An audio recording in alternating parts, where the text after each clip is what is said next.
Assalamualaikum warahmatullahi wabarakatuh. Halo, selamat pagi anak-anak.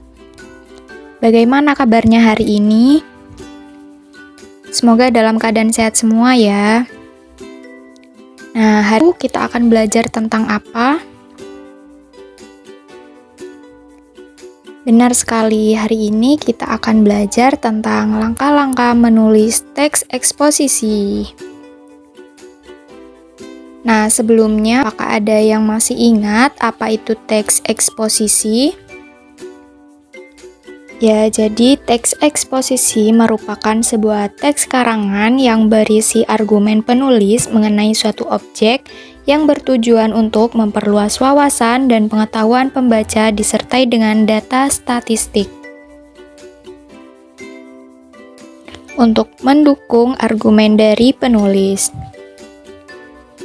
Nah, tujuan pembelajaran kita hari ini adalah kalian dapat menulis teks eksposisi yang argumentatif.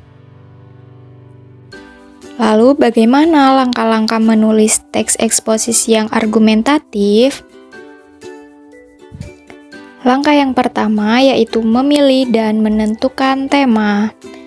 Tema yang akan kita uraikan jangan terlalu umum, spesifikkan tema yang akan kita gunakan untuk menulis teks eksposisi.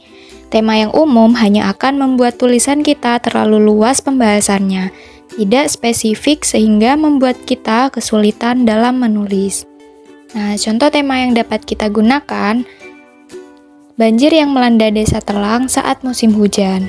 Dan contoh tema yang kedua, membuang sampah sembarangan akan berdampak serius pada kesehatan.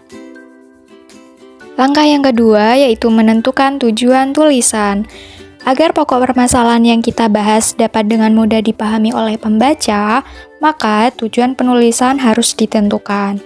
Contoh penulisan tujuan yang pertama yaitu menjelaskan bahwa setiap musim hujan, Desa Telang selalu dilanda banjir. Yang kedua, menjelaskan bahwa bencana banjir mengganggu aktivitas warga, khususnya mahasiswa UTM. Yang ketiga, menjelaskan bahwa terdapat beberapa penyebab terjadinya banjir di Desa Telang.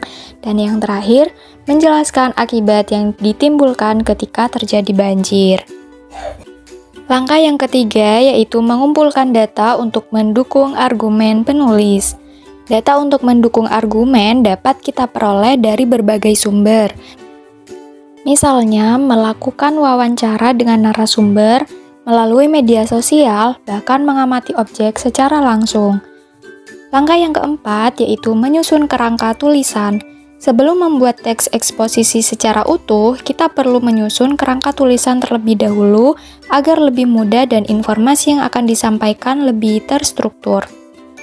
Contoh penulisan kerangka yang pertama yaitu banjir melanda Desa Telang atau apa yang sedang terjadi. Kemudian yang kedua, penyebab terjadinya banjir.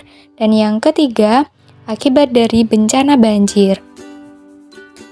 Langkah yang kelima yaitu mengembangkan kerangka tulisan. Kembangkanlah kerangka tulisan yang telah disusun sebelumnya menjadi sebuah paragraf. Nah, dalam hal ini gunakanlah bahasa Indonesia yang baik dan benar. Perhatikan kohesi dan koherensi antar kalimat, berikan judul yang sesuai dengan tema tulisan. Nah, dalam menulis teks eksposisi perlu memperhatikan struktur isi dan ciri penulisannya, sehingga membedakannya dengan jenis teks yang lain. Nah, berikut struktur isi dari teks eksposisi. Yang pertama yaitu tesis atau pendapat penulis, dan yang kedua berisi argumen yang berisi fakta-fakta ilmiah, dan yang ketiga penegasan ulang pendapat penulis. Selain itu, perlu diperhatikan juga nih ciri-ciri bahasa pada teks eksposisi. Yang pertama, menggunakan banyak istilah, dan yang kedua, menampilkan pronomina, yang ketiga, menggunakan bahasa baku dan ilmiah, yang keempat, terdapat penegasan mengenai keberpihakan penulis dalam hal yang dibahas. Dan yang terakhir, menggunakan banyak konjungsi sebagai penghubung antara fakta yang disampaikan. Nah, setelah kalian menyimak materi yang telah Ibu sampaikan, di sini Ibu mempunyai sebuah gambar. Kira-kira gambar apakah ini?